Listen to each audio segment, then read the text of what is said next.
Have you ever wondered how hot the mascots at Walt Disney World must get in the humid Floridian air? Or how they can dance around and wave without ever seeming to get tired?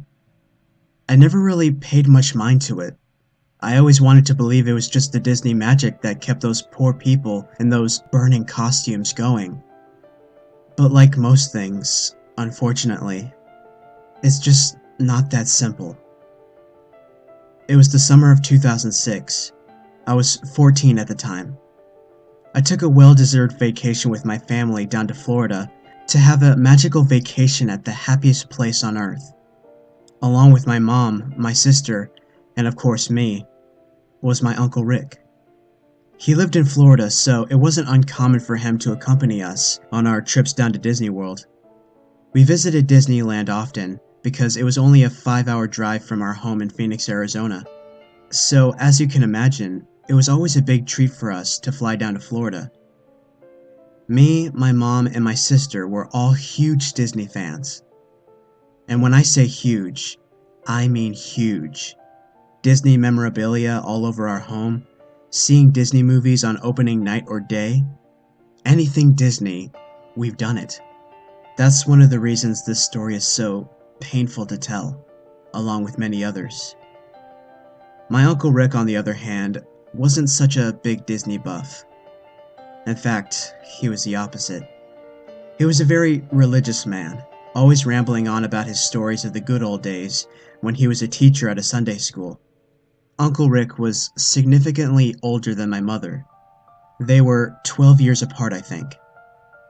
I was never a religious kid, nor am I now, but that didn't affect my relationship with my Uncle Rick. He was a great man, always happy, funny, and he just had something about him that made everyone who knew him smile when you brought him up. I couldn't have asked for a better man to be my mom's brother. My Uncle Rick had always had his likes and dislikes about Disney World. His dislikes consisted of the unnatural happiness of the people there, the crowds, the loud sounds, the rides. I don't know how he couldn't have loved Pirates of the Caribbean either. And especially the way the people in those mascot costumes had to stand there for extended periods of time in the blazing heat, just so the people could get a picture with them. I tried to explain to him that it's their job, and that they aren't in any danger, but he would always find a way to counter my argument. Oh, and his likes consist of the turkey legs, even though he would still complain about how they were overpriced. He never seemed pleased when he was at Disney World. It was obvious the only reason he was there was because he wanted to spend time with us. This particular trip to Disney World was different, though. Everything was fine and dandy up until we pulled up to the Walt Disney World gate that greets you at the entrance to the Disney property. I noticed that he had an uneasy look on his face as we passed under it. And then he got unusually quiet, up until we had already parked and left the car. Instead of talking about the usual stories of his good old days, he began to talk about a much darker subject. Hell, it took me off guard, considering he never really brings up this subject unless he's telling us not to say it. I just looked at him as he went on talking about the suffering that goes on down there, and how he hopes we never have to experience anything like that. Then my mom, when she overheard his ramblings, abruptly ordered him to cut it out, and just be happy that he's here. I had never heard my Uncle Rick talk like that. He had always been so joyful. I couldn't tell from the tone in his voice that he was genuinely concerned, but I just couldn't figure out what had gotten into him to make him that upset. I also couldn't get what he said out of my head. I don't want you to ever experience suffering like that. I didn't know what he meant. He seemed very unlike himself. He was sad, not frustrated, not annoyed, just sad. I kept asking him what was wrong, but he just looked the other way and ignored me. We had been in the Magic Kingdom park for about an hour and a half, though I wasn't able to enjoy any of it considering I was concerned for Uncle Rick, and we had gone on a few rides. Uncle Rick usually tends to go on the rides with us, even though he doesn't exactly enjoy them. But this time he refused to go on any. and he just sat near the exit waiting for us to get off. We were about to go on the Haunted Mansion when I decided I would hold off and sit down with Rick. I took a seat next to him and we just sat there, quietly for about a half hour. If you've ever been to Disneyland or Disney World, then you know how long the lines get. Finally, he muttered something to me. "What?" I said, trying to direct my focus on him. "I was told something bad would happen today." I could barely understand his quiet voice over all the commotion around us. "What? By who?" I said urgently back to him. "Something unholy," he said as a tear rolled down his cheek. My heart dropped. This isn't my usual Uncle Rick talking. This Uncle Rick was just a sad, miserable shell of himself. When my sister and my mom finally got off of the ride, I remember looking up and seeing my joyful mom staring down at me. I had been so genuinely sad that my Uncle Rick was so miserable that I too had been crying. Though I didn't even notice until my mom shouted at me. "Seriously? You too? You have got to be kidding me. Do you know how much money I spent at this place just so you can have a good time?" That's when I realized that I was in the happiest place on earth, and I was still crying like a baby. I stood up and said, "You're right. Let's go ride Space Mountain. You coming, Uncle Rick?" I remember the look he gave me. It was a look of absolute sorrow. I felt guilty as he slowly pried himself from the bench. On our way over to Space Mountain, we came across a Mickey Mouse mascot giving out autographs and taking photos with excited children. My sister, who was younger than I was, begged my mom to get a picture with Mickey. My mom gave in and we walked over. I kept looking over my shoulder to check on Uncle Rick, whose pace slowed as we approached the mascot. My mom and sister stood in line, eager to get a picture with Mickey. I, on the other hand, was still about 10 feet from them, waiting for Uncle Rick. I felt almost angry at my mom for not sympathizing with her own brother, even though something was obviously seriously wrong with him. I stood there waiting for him.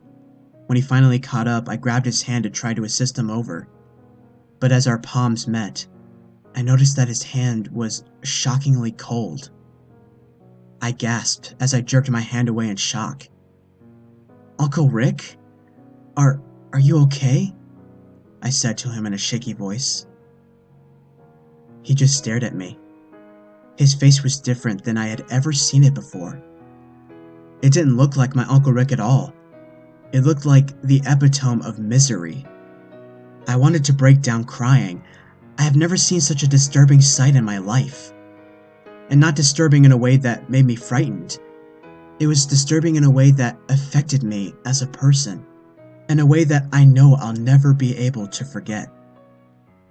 I ran over to my mom and grabbed her arm. "We need to leave, now!"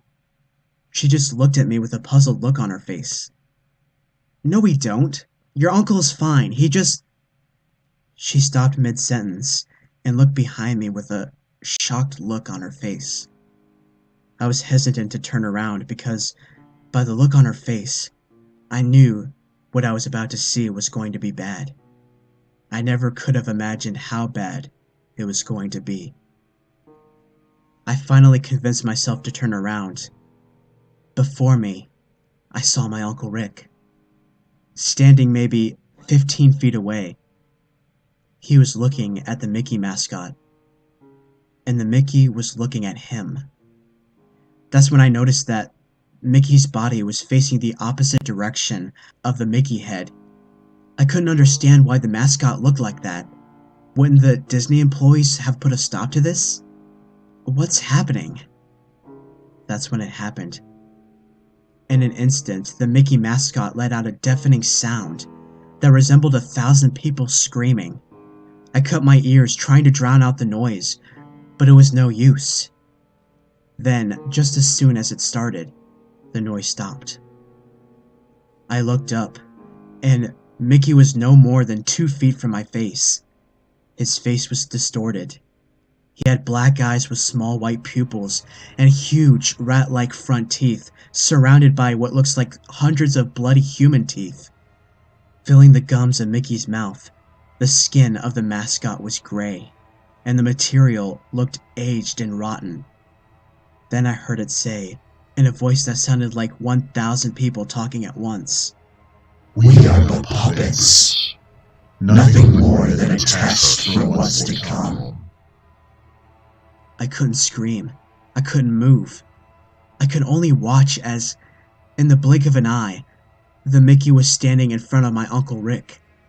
The mascot's head was slowly lifted off of the body by some unseen force.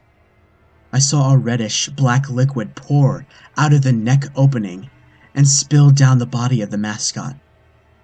My Uncle Rick started screaming bloody murder. Then something happened. I'm not sure what. I turned my head and covered my ears in an attempt to shield myself from what was happening to my Uncle Rick. I then woke up in a cold sweat on the concrete, screaming, as my family and some Disney cast members crowded around me. I saw my Uncle Rick looking down at me with concern in his eyes. I jolted to my feet and grabbed my Uncle Rick by the arm. "Please, Rick, we need to go, please!"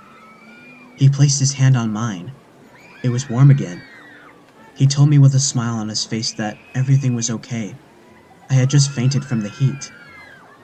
I know I didn't faint. It took me a few seconds to come back to reality. When I did, I hugged my Uncle Rick like I've never hugged anyone before. I sat down in a cast members only area to cool down, even though I wasn't really that hot. They gave me some water and told me to relax, and that the paramedics will be here soon. I assured them that I was fine, mainly because I just wanted to get the hell out of there, but my efforts were useless. The paramedics arrived and I was taken to the nearest emergency room. The nurse did some tests and I talked to the doctor for a while. I was fine. Nothing was wrong with me. I know what I saw was real. I wouldn't just imagine that, and even if I did, nothing imaginary could be that real. I laid in the hospital bed and stared at the ceiling for a good 2 hours. That's when it occurred to me. The place that they took me to sit down after I supposedly fainted was one of the mascot exits/entries. I felt cold when I recalled seeing a reddish-black liquid puddle on the floor in front of the entrance, with a wet floor sign on it. That was the same liquid I saw coming out of the costume. My heart was racing, and my palms were sweating. I was trying to convince myself that they were right, and somehow I did faint, and it was all imaginary. But then, why the hell was that liquid on the floor? I was starting to panic when my mom slowly walked into the room. Her cheeks were drenched in tears, and her hands were filled with tissue. I stopped dead in my tracks. I don't know how, but I knew something had happened to my Uncle Rick. She sat down in a chair next to my bed and put her hand in mine. She told me what had happened. Every word felt like a knife sinking deeper and deeper into my heart. My uncle had shot himself that night. He had a Bible clenched in his hand when he did it. He was dead. I knew why, but nobody else would. A happy, joyful, funny man like him doesn't just decide he wants to blow his brains out one night. No, something happened to him. That mascot did something to him that I didn't see because I looked away. I feel like if I hadn't looked away, I could have saved him somehow. But I can't now. I don't have anything to do with Disney anymore. When I moved out of my mom's house, I burned everything Disney that I owned. I refuse to go back there. I don't know what I saw that day, even though I can still see it clear as day. I feel sick every time I think of what happened. I don't look for answers. I never did. I don't want to know what it was. I think knowing would be 1,000 times worse than remaining clueless. All I know is that it seems as if there's something other than the fun atmosphere or the job benefits that keep people working at Disney.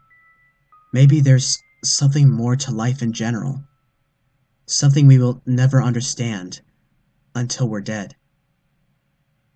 Maybe I did just faint, though. Maybe it was just a costume.